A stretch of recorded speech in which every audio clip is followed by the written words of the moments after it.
Graças a Deus. Meus irmãos, é com alegria que eu cumprimento todos com a paz do Senhor. Amém. Por causa de Jesus que nós estamos aqui, não é? Aproveitar que você está em pé, Bíblia na mão. Abre ela comigo aí, por favor, na carta que Paulo escreveu a uma igreja que fica na região de Filipos. Filipenses, se encontrar lá o capítulo 1. Nós vamos ler apenas 2 versos. Verso 1 e verso 2. Você procura externar a Jesus a minha gratidão, porque eu estou convicto dessa verdade que Jesus é o dono da igreja. Aleluia. E toda oportunidade é cedida, ela é cedida pelo dono. Aleluia. Ainda que indignos, Ele assim faz por sua graça, e eu sou grato a Deus por isso. Pastor, Deus abençoe, muito obrigado. Depois da disciplina lá que você me deixou, bom é estar nesta casa. É bom demais estar aqui, gente. A demagogia não, de verdade, é muito bom. Isso é um ambiente profético, isso aqui é Betel. O céu está perto neste lugar e graças a Deus por isso. A esposa não conseguiu vir, chuva pegou ela e ela veio lá do outro lado, freguesia do Ó, São Paulo. E aí atravessa a cidade para chegar em casa. As meninas ficaram lá, mas se Deus tocar no coração novamente do nosso pastor, e assim ele se deu a oportunidade, nós traremos. Ela vai estar adorando ao Senhor junto conosco nesta noite. Filipenses capítulo 1, você encontrou, por favor? Confirme com amém. Amém. Verso 1 e 2, receba com fé esta palavra, porque ela foi inspirada pelo Espírito e ela é digna de toda aceitação. E a minha tradução diz assim, Paulo e Timóteo, servos de Cristo Jesus, aos santos em Cristo Jesus, inclusive bispos e diáconos que vivem em Filipos, graça e paz a vós outros, da parte de Deus, nosso Pai, do Senhor Jesus Cristo. Amém? Pode se assentar, por favor.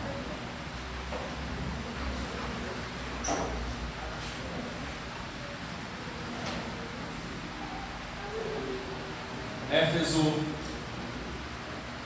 Filipenses, Colossenses e Filemão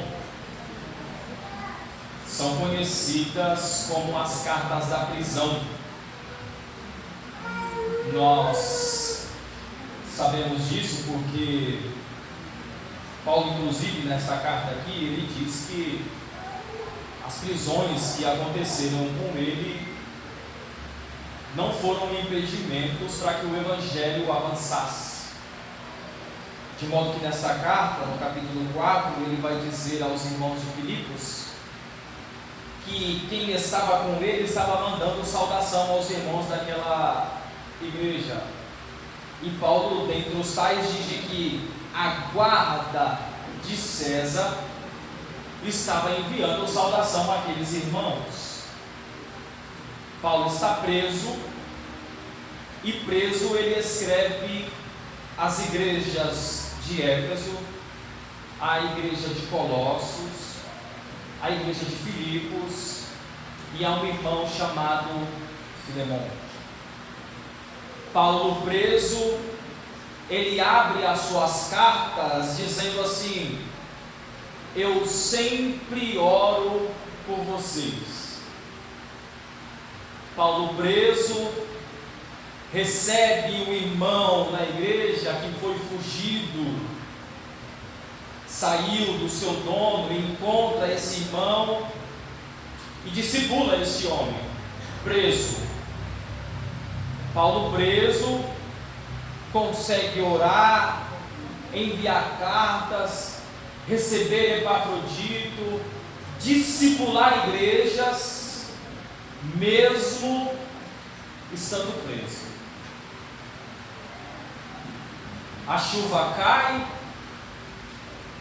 molha só o chão e cessa, E a gente já diz assim: choveu hoje, não dá para ir.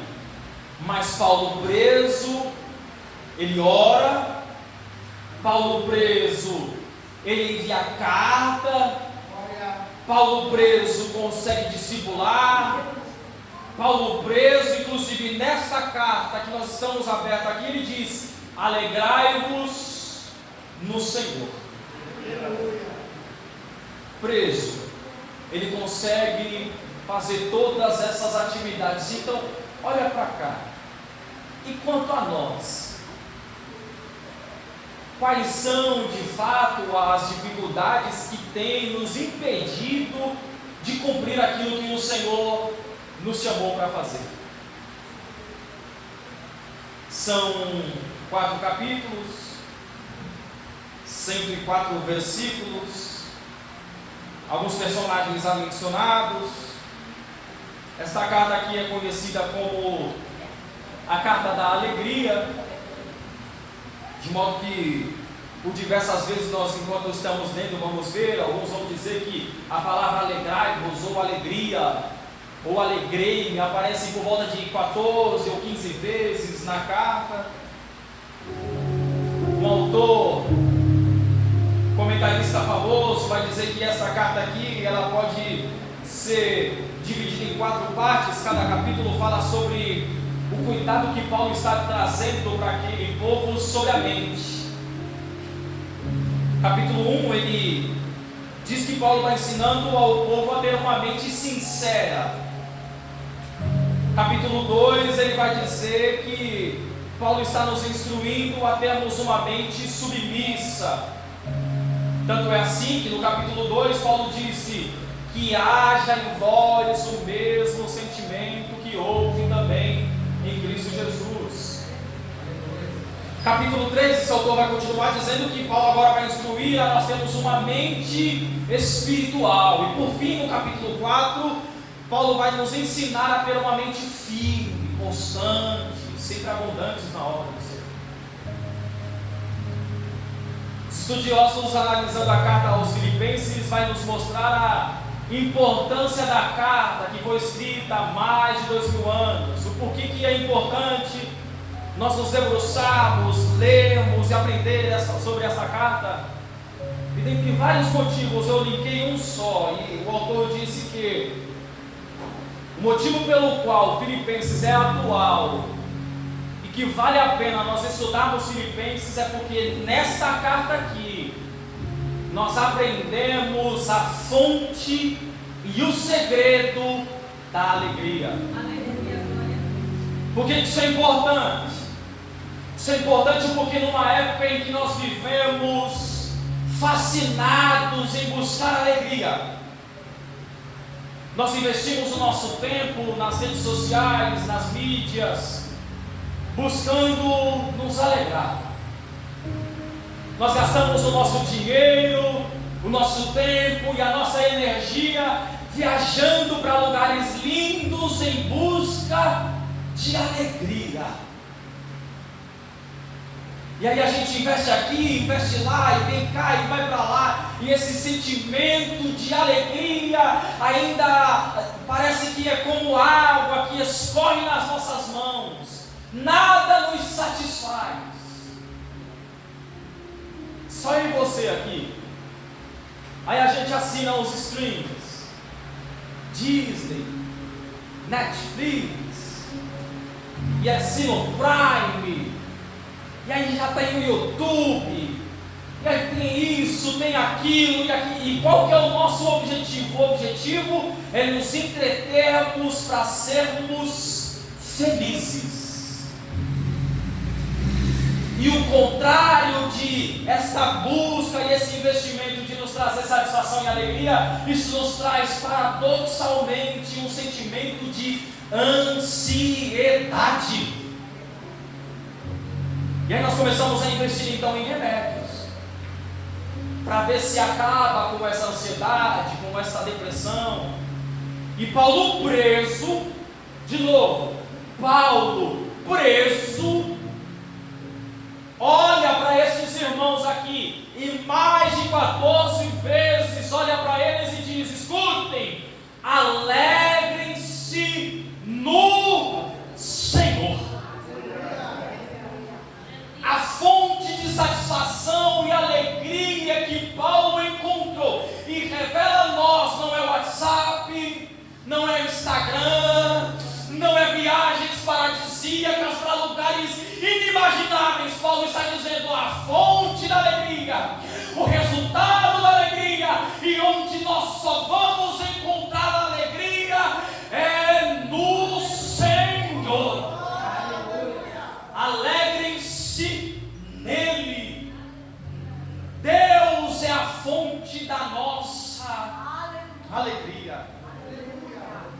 fato, irmãos, nós estamos diante de uma carta rica, importante, e nesses momentos preciosos que me foi cedido, eu agradeço a Deus por isso. Eu gostaria de olhar para a carta aos Filipenses e responder só uma pergunta. Quantas perguntas? Louvado seja Deus. E a pergunta é a seguinte: o que Filipenses nos diz sobre quem Deus é? Dentre vários personagens e temas que nos surgem, vamos olhar para Filipenses e perguntar somente uma coisa: o que Filipenses nos revela sobre Deus? E quando nós abrimos no capítulo 1, se sua Bíblia estiver fechada, eu peço, por favor, abra ela de novo e leia comigo o versículo 6 do capítulo 1 e veja a primeira informação que Paulo nos dá acerca de Deus. E o verso 6 ele diz assim: estou plenamente certo de que aquele que começou a boa obra em vocês, aquele que lá nos primórdios começou a boa obra em vocês, ele há de completá-la até o dia de Cristo Jesus. Nós estamos em uma campanha de janeiro profético e olhando para o futuro, eu vim de Deus liberar uma palavra de Deus para o nosso coração e dizer: Deus vai concluir aquilo que Ele começou em nossas vidas. A igreja de Filipos começou mais ou menos assim, Atos 16. Paulo quer descer para a Ásia e ele é impedido pelo Espírito. Ele tenta de novo e Lucas diz: é só nesta ocasião que Lucas diz assim: o Espírito de Cristo nos impediu de descer para a Ásia. E o que ele fez? O que nós fazemos quando nós sabemos o que fazer? Orar. Orar e descansar. E o texto diz que quando ele estava dormindo, ele teve uma visão de um varão macedônio dizendo: atravessa a Macedônia e nos ajuda. Imediatamente ele viaja para Macedônia, encontra a cidade de Filipos e lá vai ao local da oração. No local da oração tem umas mulheres orando e tem uma figura específica lá chamada Lídia. Qual é o seu nome? Lídia. Lucas diz para nós de que ela era uma mulher importante, vendedora de púrpura. Enquanto Paulo estava pregando a palavra, o texto diz de que o Espírito abriu o coração de Lídia para que ela entendesse a mensagem do Evangelho. Um parênteses aqui, para nós que falamos e para nós que ouvimos, nós só entendemos o que entendemos porque é o Espírito quem abre o nosso coração para entender. As pessoas que nos escutam e entendem não é porque nós somos bons, mas é porque o Espírito quem abre o entendimento para nós entendermos aquilo que Ele quer nos revelar. Você e eu, nós chegamos aqui e entendemos a mensagem do Evangelho, não foi porque o pregador da noite era bom, tinha boa oratória, a teologia dele estava antiga, mas foi porque o Espírito rachou o céu, abriu o nosso coração, e por isso nós entendemos a mensagem do Evangelho. Pregou, foi constrangido Paulo e os seus irmãos a irem para a casa de Lídia. Certo dia, ali na região de Filipos, eles estão indo ao local da oração. Uma moça, uma jovem escrava, começa a importunar o ministério daqueles homens. Paulo repreende aquele espírito imundo. Por causa daquela situação, ele é preso no cárcere.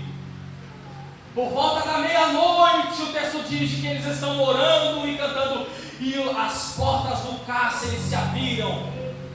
O carcereiro que estava lá puxa a espada e vai se matar. E me escute, Paulo olha para aquele homem e diz: não faça isso.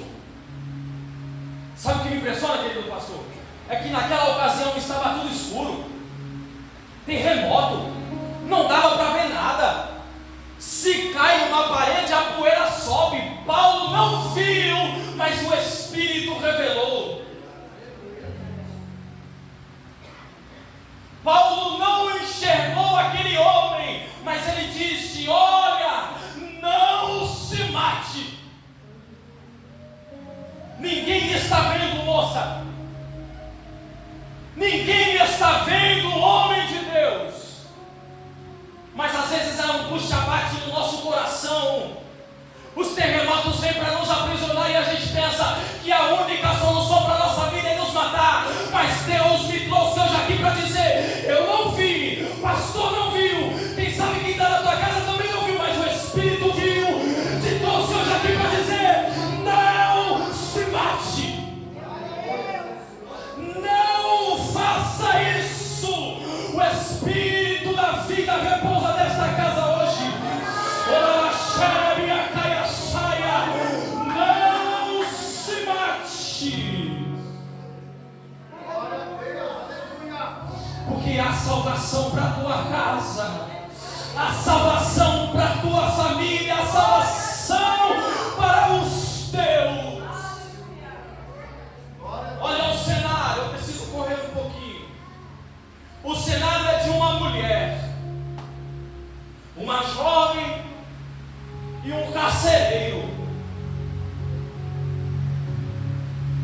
Por causa da confusão, Paulo tinha a cidadania romana, ele teve que ser praticamente levado rapidamente, expulso da cidade de Filipos. Vai embora. Não dá tempo para discipular, não dá tempo para fazer caderneta de quem é o obreiro, quem vai fazer isso, quem vai fazer aquilo. Não dá tempo de separar um local, não dá tempo de ensinar como é que vai ser a liturgia do culto, não dá tempo de nada. Paulo simplesmente é jogado para fora e ele vai embora. Sai, e aqueles irmãos ficam lá. Lídia, a escrava que nem nome tem, e o carcereiro. Anos se passam. Paulo olha para esta igreja, que começou com 3 membros desacreditados, que a sociedade não dava valor nenhum, uma gentia, uma escrava e um carcereiro.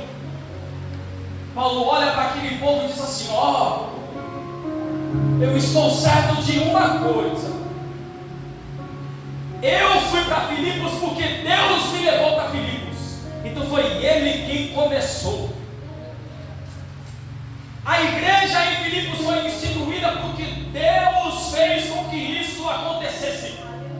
Não foi pela força do homem, não foi pelo intelecto e a artimanha de Paulo, não. Foi o Espírito que levou ele para lá. E agora eles estão lá, desacreditados, longe do seu apóstolo, sem instrução doutrinária. Mas a igreja permaneceu de pé, porque quem começou a obra naquele local foi Deus. E Paulo pode olhar para aquela igreja e dizer: Ele vai terminar o que Ele começou.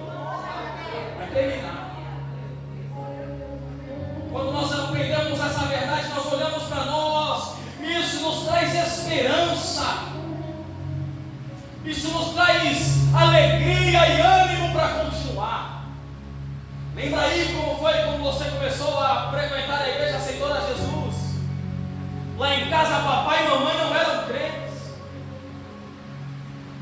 mas vai lá, daqui a pouco é a mãe, mas daqui a pouco casa, aí você escuta notícias, Deus está sustentando, Deus continua sustentando. Nesta hora o Espírito me lembra do povo que está regressando para Jerusalém depois de 70 anos cativos na Babilônia.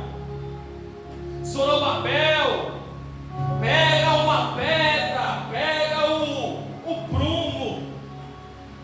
As pessoas estão olhando para Zorobabel e dizendo: ô Zorobabel, você não tem a capacidade de construir a semelhança do templo de Salomão. Deus levanta Zacarias e diz: diga ao meu povo que o que eu comecei não será por força e nem por violência, mas é o meu Espírito que vai concluir todas as coisas. Nós não sabemos a multiforma de Deus trabalhar, mas uma coisa é certa: se Ele começou, Ele vai terminar. Ele não é um Deus de obras inacabadas. Ele não é um Deus de começar e parar no meio do caminho. Ele conclui tudo aquilo que Ele começou. E neste ano de 2026, Deus nos trouxe hoje aqui para liberar uma palavra sobre este ano, dizer: tudo aquilo que o ano de 2024 ficou trancado, paralisado, engasgou em 2025, este ano é um ano de conclusão. Este ano é um ano em que você vai voltar para aquela faculdade e dizer: eu voltei aqui para abrir de novo a matrícula. Este ano eu termino, este ano eu acabo aquele curso, este ano eu termino aquele projeto, porque Deus nos dará força para concluir o que Ele começou e Ele terminará. Ele termina. Como é isso? E como se dá esse processo? Aí nós vamos para a segunda informação. Porque o nosso Deus não é um relojoeiro suíço, quem sabe. A fama de que os relógios lá são os mais famosos e caros. Você nem se dá nome, mas estão lá. Mas os relojoeiros, eles trabalham, fazem relógios, colocam preços caros, deixam na vitrine, e agora é o relógio, e quem for comprar, ele larga aquele relógio à própria sorte. Alguns vão dizer que foi isso que Deus fez. Alguns vão até acreditar e dizer: é verdade, não tem como dizer de que foi um evento, uma explosão. Existe de fato um Criador por causa da ordem, só que esse Criador não intervém mais. Ele engana. Porque o nosso Deus, Ele começa e Ele termina, e no processo, diz Paulo, Ele opera em nós. Capítulo 2, sua Bíblia está aberta, o verso 13, vamos no 11 para a gente contextualizar. Ele diz assim: assim pois, amados meus, como sempre obedecestes não só na minha presença, porém muito mais agora na minha ausência, desenvolvei a vossa salvação com temor e temor, porque Deus é quem efetua em vós tanto o querer como o realizar, segundo a sua boa vontade. Às vezes a gente cai no erro de pensar que nós aceitamos ao Senhor, que Ele começou a obra em nossas vidas, que eu fui lá e concluí a campanha. Todos os dias fui certinho, fiz conforme foi estipulado para nós fazermos, assim fiz, cumpri. A palavra foi lançada para o ano, e agora? Agora eu não faço nada. E agora? Agora eu descanso. E agora, como disse o nosso Senhor Jesus, um homem viu que a colheita daquele ano foi farta, ele colheu tudo. Vou ampliar, disse o homem, e da colheita que vier no próximo ano, eu vou pegar tudo e vou viver do resto. Jesus olha para aquele homem e pergunta: louco, ainda hoje te pedirão a sua alma. O que é que você tem preparado para o Senhor? Deus não nos chama para caminhar e diz: agora vai e faz. Ele não começa e Ele não começou a boa obra nas nossas vidas e diz: agora você está lançado à própria sorte. Faz assim e assim. Não. Paulo olha para esses irmãos e diz: desenvolvam a vossa salvação. Mas tem um detalhe: qual é, Paulo? Vocês têm que fazer. Deus iniciou, mas também existe a responsabilidade humana. Deus faz, mas nós também precisamos cooperar de alguma maneira com isso. E como é que faz? E como é que vai? Presta atenção. Só fazer não é o suficiente. O reino de Deus é isso. Jesus olha para os discípulos e diz assim: se a vossa justiça não exceder a dos escribas e dos fariseus, vocês não são dignos. Porque eles faziam, oravam, jejuavam, mas Jesus diz: eles oram para se aparecer, eles jejuam para se aparecer, eles dão ofertas para se aparecer. Quando vocês forem orar, faça o seguinte: vá para o secreto. Quando for jejuar, não diga a ninguém. O que a direita fazer, a esquerda não precisa saber. Porque existe um Deus no céu. Como bem disse aqui pelo nosso pastor, Ele não vê o que os nossos olhos estão vendo, Ele vê a intenção do coração. Existe um Deus que vê no secreto, e Ele é galardoador daqueles que o buscam com integridade de coração. Então, como é que funciona essa dinâmica? Paulo diz: vocês têm que trabalhar, vocês têm que fazer. Mas como eu faço, Paulo? Ele responde: essa vontade aí que você tem de orar, de ler, de vir aos cultos, de evangelizar. Eu estou crente hoje, pastor. Olha, marca aí a tinta que eu vou vir, eu estou crente hoje. Sabe essa vontade aí? Sim. Pois é. Paulo está dizendo assim, ó. Ela está surgindo no seu coração. Não é porque você é bom. Aleluia. Ela está surgindo no seu coração.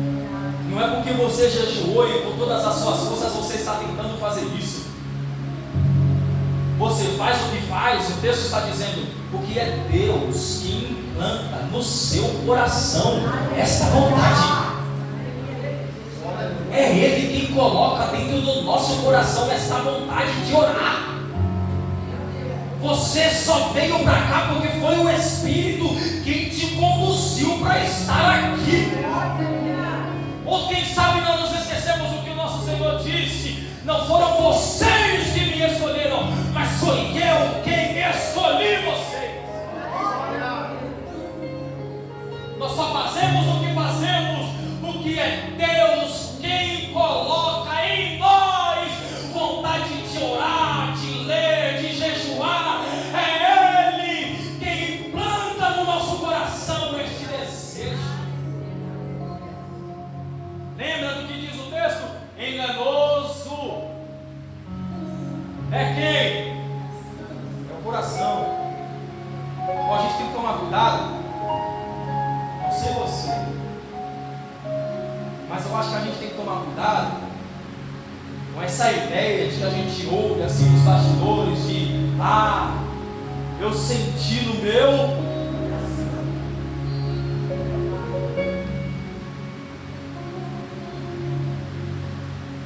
Enganoso é quem?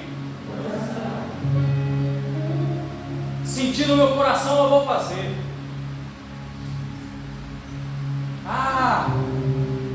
Eu não fui não, porque eu senti de Deus que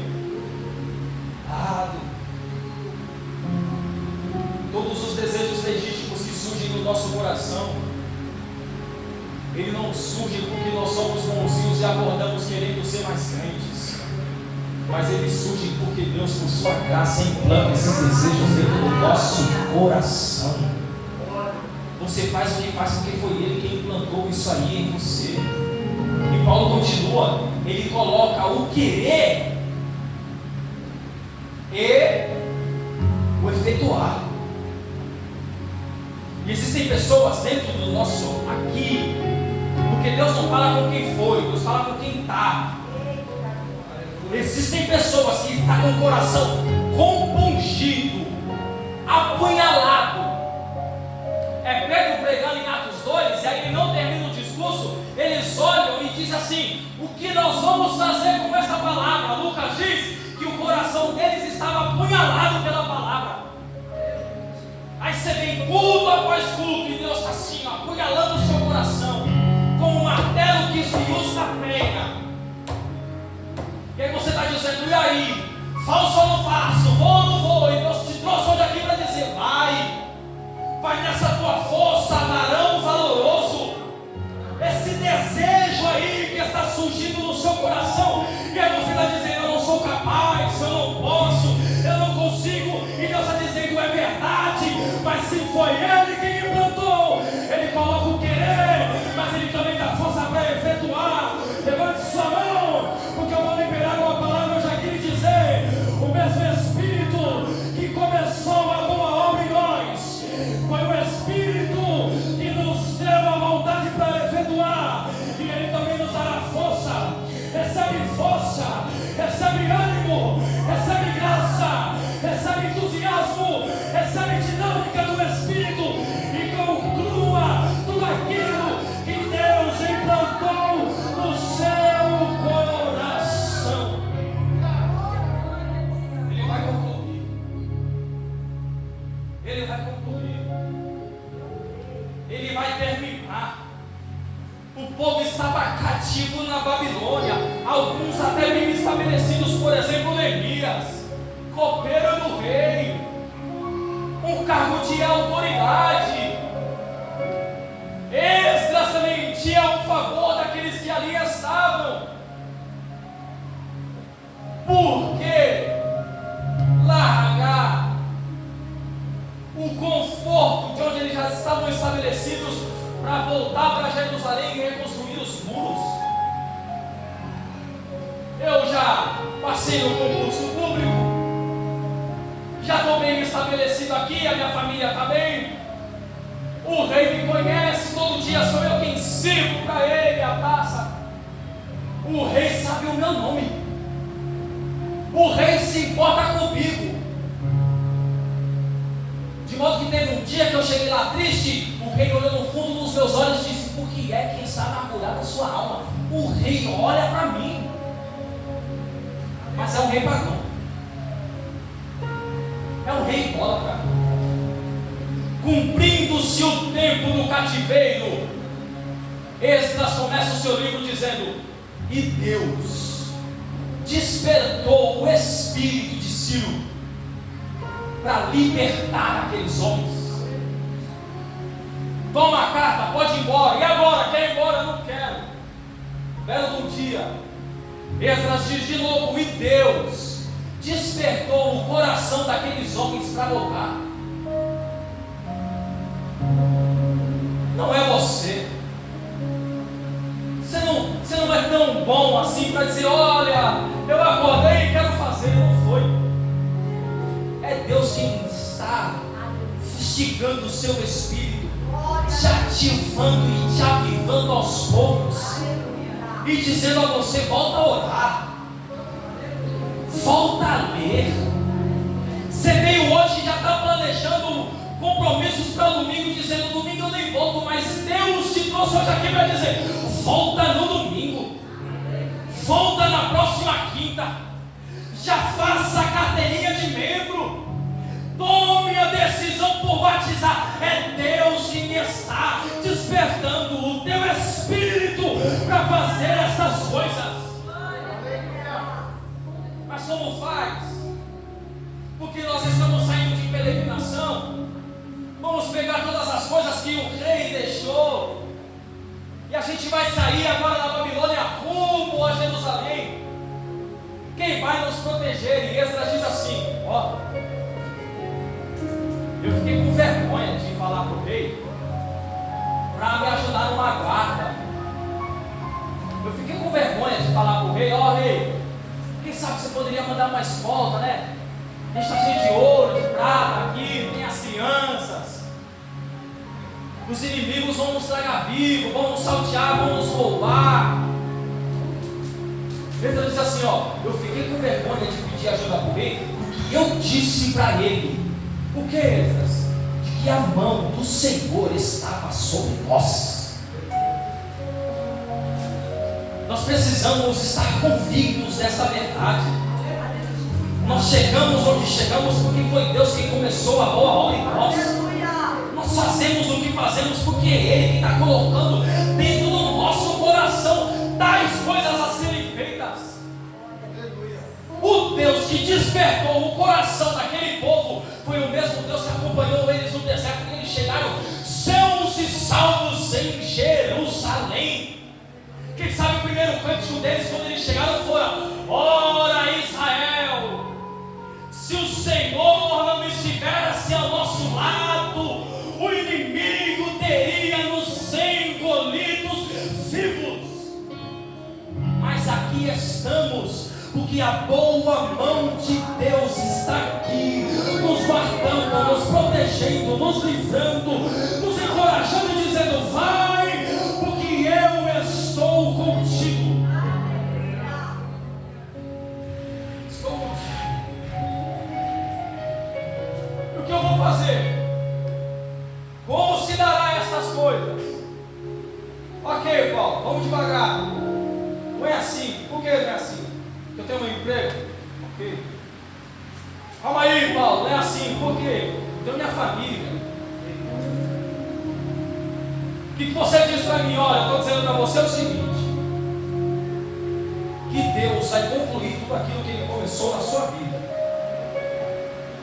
Ok. E no meio do caminho, Deus vai continuar instigando o seu coração, te estimulando a você ser crente. Você só é crente ainda porque é Deus que está colocando esse desejo no seu coração. Quem sabe desde 98 até aqui é o Senhor com o seu braço forte quem tem nos sustentado e nos auxiliado. E aí, Paulo? Vou largar tudo e vou seguir? Vai. Qual é a garantia que você me dá? E aí eu vou encerrar. Capítulo 4, verso 19.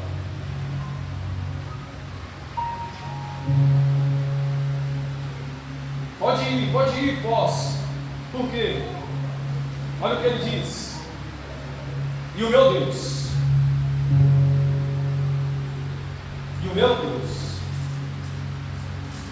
segundo a sua riqueza em glória. Não é de acordo com os parâmetros do mundo, é segundo as suas riquezas em glória. Ele há de suprir em Cristo Jesus cada uma das vossas necessidades. Deus me trouxe hoje aqui para dizer que o mesmo Deus que te sustentou até aqui, Ele vai continuar suprindo todas as nossas necessidades segundo a sua riqueza. Sigamos e prossigamos, avancemos. Este ano, novos desafios, novos dilemas. Lá em casa, na virada do ano, a gente tem o costume de começar o ano orando. E aí foi um chororô danado. Aí eu tenho uma de 11, uma de 4, a esposa. E aí a gente orando, aí a de 11 já caiu em lágrimas. E chora, e chora, e chora. Eu falei: é Deus. E quem foi, minha filha? É porque eu vou mudar de escola. E aí eu não sei como é que vai ser lá. E eu não sei, e vem aqui, e vem lá. Eu falei, pois é, meu filho. Este ano também eu nem sei onde eu vou trabalhar. Será um ano novo para todos aqui. Sua mãe provavelmente vai mudar de horário, seu irmão mudou de escola, você está indo para uma outra escola. São novos desafios. Oh, louvado seja o nome de Jesus. Mas nós estamos diante de uma convicção, e a convicção é de que aquele que começou a boa obra em nossas vidas, Ele vai concluir, Ele vai terminar. Quem sabe será um ano em que novos desafios serão enfrentados. Deus vai te colocar num outro patamar, vai te levar para um outro lugar, um outro estado, quem sabe uma outra nação, uma nova escola, um novo emprego. Mas foi Ele quem começou. Ele vai terminar. Ele vai terminar. Ele vai terminar o que Ele começou. Porque Ele é o Deus de obras completas. Ele vai suprir tudo aquilo que nós precisamos para ser supridos. O ano de 2026 será um ano marcado pela presença de Deus, porque foi Ele quem começou e Ele vai concluir. O medo pode bater na porta, não tem problema. Como vai ser essa peregrinação? Como vai ser este novo caminhar? O texto diz que por 40 anos, louvado seja o nome de Jesus, caminhando no deserto. Detalhe: desobediência atrás de desobediência. O pé não inchou, a roupa do corpo não se desgastou. Oh glória! 40 anos, aí você vai olhar para mim e vai dizer, João, mas eu acabei de pecar aqui, porque eu no meu coração disse, eu quero voltar para o Egito. 40 anos! Acordava pela manhã, o orvalho caía junto, o maná, Deus sustentando aquele povo. Paulo disse aos coríntios que, à medida que o povo caminhava no deserto, parece que eu consigo ouvir o barulho de uma rocha andando e acompanhando o povo, batendo e batendo e batendo. O que é isso, Paulo? Paulo diz, era a rocha que é Cristo, acompanhando o povo no deserto. E quando a água, eles paravam e pediam, tocavam na rocha, falavam na rocha, e ela brotava água. Deus nos trouxe hoje aqui para dizer, a roupa do corpo não vai rasgar, o sapato não vai inchar, o maná não vai parar de cair, a água no deserto vai continuar tendo, a minha presença ainda vai estar te guiando, a minha coluna vai continuar te aquecendo. Deus, nesse deserto, Deus, nesse caminho, vai suprir todas as nossas necessidades. Mas eu espero, olhando para este povo especificamente do Egito, essa peregrinação que eles passaram, e aí Paulo vai dizer assim, não ignorem essas histórias. Veja, Paulo não está, presta atenção, Paulo não está contando a história do Pinóquio. Paulo está contando histórias verídicas. E ele diz assim, tudo que foi escrito para o nosso ensino foi escrito. Não desobedeçam como eles desobedeceram no deserto. Não idolatrem como eles idolatraram no deserto. Porque por causa da desobediência e da idolatria, ninguém deles, a não ser Josué e Caleb, entraram na terra prometida. Paulo não está olhando para a igreja dizendo assim, olha, eu imagino, aos pais, imagine, se olhando para o filho e dizendo, o filho não pode mentir. Por quê, pai? Ele entre parafusos. Aí você lembra da história do Pinóquio, diz assim, ó, não pode mentir. mentir, porque tinha um menino de madeira, que toda vez que ele mentia, o seu nariz. A criança é inteligente, ela vai somar A mais B. Ela vai mentir, já vai colocar a mão no nariz e vai dizer: não aconteceu. Qual será o efeito da lição e da história do Pinóquio para aquela criança? Nenhum. Porque se a consequência do medo era o nariz crescer, ele vai mentir, vai ver que o nariz não cresceu, ele vai continuar mentindo. Só que Paulo está olhando para este povo e está dizendo: o que eu estou contando para vocês aconteceu de fato, de verdade. Cuidado! Porque se nós negligenciarmos essa tão grande salvação, Hebreus capítulo 2, quem vai nos salvar dessa negligência? É bom ouvir aqui, é bom, e ouvir dizer de que Deus vai suprir, e Deus vai.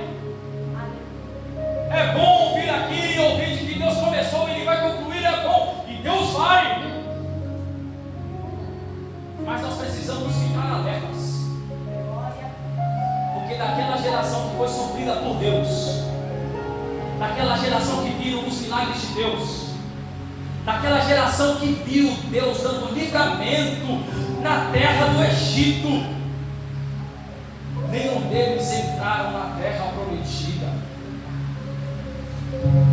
a não ser 2 homens, Josué e Caleb.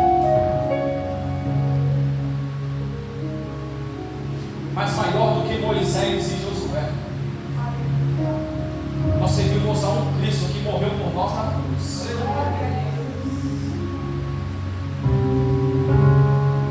E ainda que nós sejamos como Pedro, que corta a orelha de mal, que fique na roda de escarnecedor, que vai se aquecer na roda dos escarnecedores, que nega Jesus 3 vezes, que desacredita do testemunho das irmãs que disseram: olha, eu vi lá. Ah, mentira. Nós servimos a um Jesus que, quando se encontrou com Maria Madalena, ele olhou para ela e disse assim: olha, vai lá e chame os meus amigos, inclusive chame Pedro. Chame Pedro.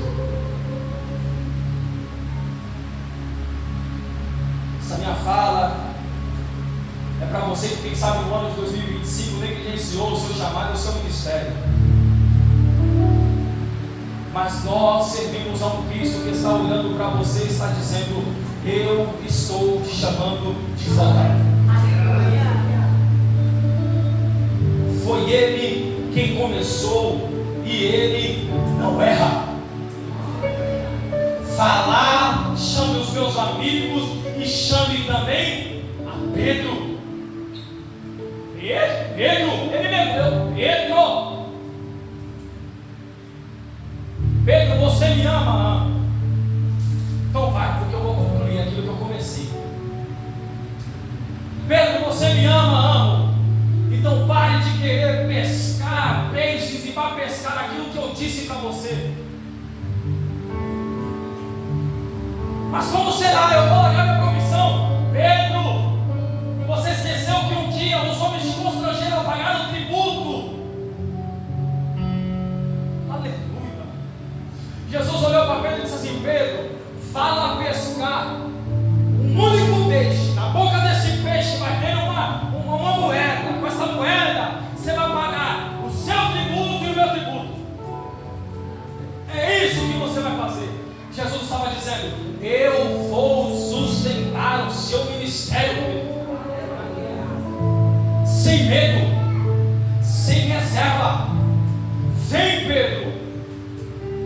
Porque foi ele quem começou. Meu pastor, a gente pode ficar de pé? Por favor. Sem constrangimento. Eu vim aqui de Deus para te lembrar de que foi Ele quem começou uma obra na sua vida. Eu vim aqui de Deus te lembrar de que é Ele quem coloca essa vontade no seu coração de pregar, de cantar, de evangelizar. É Ele quem está fazendo isso.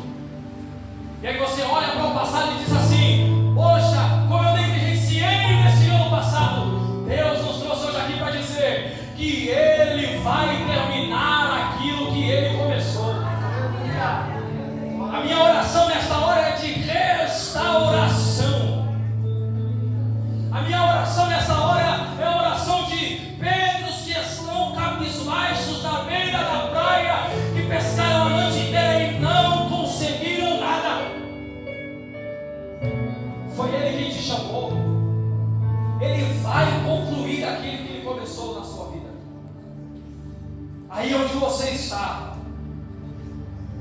aí como você está. Porque Pedro estava pescando e não foi ele que foi ao encontro de Jesus, mas foi Jesus que foi ao encontro dele.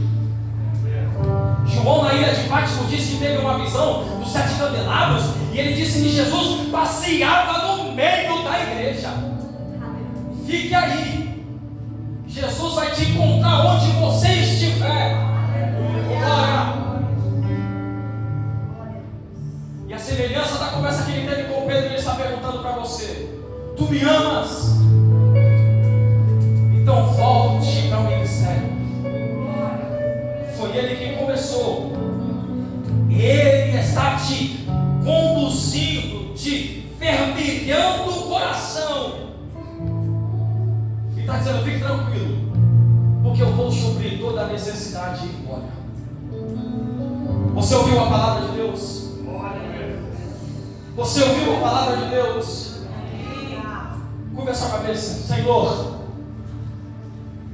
este povo que me escuta é o teu povo. Essa palavra que foi pregada é a tua palavra. Não tinha uma multidão, Senhor. Não tinha, Senhor, uma grande multidão para ouvir a conversa que o Senhor teve com Pedro. Mas ficou registrado nos anais da história, Senhor. E Pedro voltou para o ministério. O desejo do meu coração, Senhor, é de que o Senhor restaure ministérios aqui, Senhor. O desejo do meu coração é de que este ano de 2026 seja um ano marcado, Senhor, pela tua presença. Este ano, Senhor, seja um ano em que o Senhor volte, Senhor, na vida dessa pessoa a atuar como o Senhor atuou, Senhor, quem sabe nos anos retrasados. Conclua a tua boa obra, Senhor, na casa desta moça. Conclua, Senhor, a tua boa obra na casa deste rapaz. Foi o Senhor quem chamou ele. Desperte ele nas madrugadas, ó Deus. O querer e o efetuar ele vem da parte do Senhor, e é só o Senhor quem pode fazer isso. Nós estamos aqui porque foi o Senhor quem nos conduziu. Nós estamos aqui porque foi o Senhor quem nos chamou. Termina, Jesus. Conclui aquilo que o Senhor começou em nós.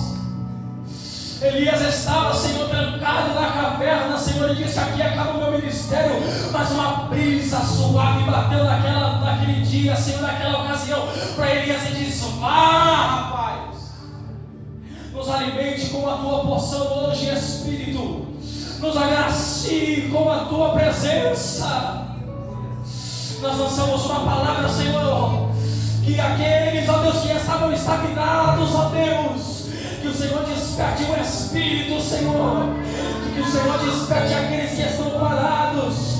Que o Senhor desperte aqueles que estão, Senhor, estagnados. Que o Senhor põe de pé aquele que está caído. Que o Senhor fortaleça os joelhos trementes. Que o Senhor coloque de pé este exército morto. Junte, Senhor. Coloque de volta no lugar cada osso no seu osso, cada ligadura na sua ligadura. Nós declaramos porção dobrada hoje aqui. Nós declaramos porção do teu Espírito. Aquele que orava e já não ora mais. Que o teu Espírito nos encha. Que o teu Espírito nos convença. Ajude essa mulher de oração. Ajude esse homem de oração. Que nós sejamos renovados pelo teu Espírito. Não por força, não por violência, mas levante um novo tempo, Senhor, nessa igreja. Levante um novo tempo nessa casa de oração. Vem Espírito, sopra Espírito, nos conduza Espírito, nos batiza de novo Espírito. O texto diz que eles estavam orando, os alicerces da casa tremeram e todos foram cheios. Nos encha, Senhor, nos batiza, Senhor, nos convença, Senhor. Ora, xé, minha cara, chora, mandara,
Eles estão como aquele moço que estava trabalhando, mas o seu machado caiu no rio. Mas Deus nos trouxe hoje aqui para dizer: eu vou concluir aquilo que eu comecei. Quem sabe a negligência fez com que você perdesse. Quem sabe com que o desleixo, a falta de valorização. Mas hoje o Espírito te abre o entendimento e você sabe o quão valoroso é. Mas como vai fazer, João? É machado, é ferro, tem a lei da gravidade. Deus nos está aqui nessa noite e está dizendo: onde foi que caiu? Ele é poderoso para restaurar.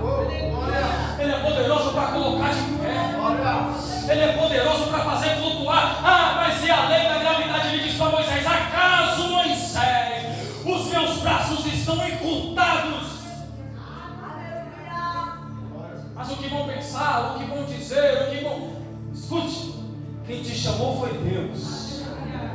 Quem te escolheu foi Deus.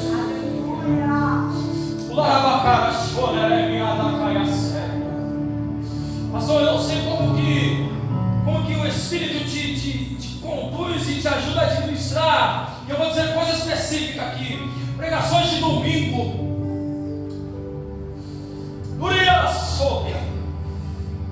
Mas vai ficar difícil. Vai ficar difícil. Vão existir momentos em que o Senhor vai abrir a agenda de domingo. Sempre que eu estou dizendo domingo. E aí vai olhar para os obreiros e vai dizer: poxa, esse rapaz aqui eu queria, mas já tem esse obreiro. Não tem necessidade de chamar de fora, porque Deus está levantando obreiros nesta casa. Aqui, Deus vai levantar um celeiro de pregadores. A Bíblia diz que na igreja de Antioquia tinha profeta, mas também tinha mestre. Há um tempo novo para esta casa, você crê nisso? Aos jovens que me ouvem, aos vocacionados que aqui estão, cinjam os lombos, te prepara. Quem sabe o pastor vai estar aqui no domingo, vai olhar para você e vai dizer: olha, eu estou sentindo de Deus que é você que vai pregar hoje.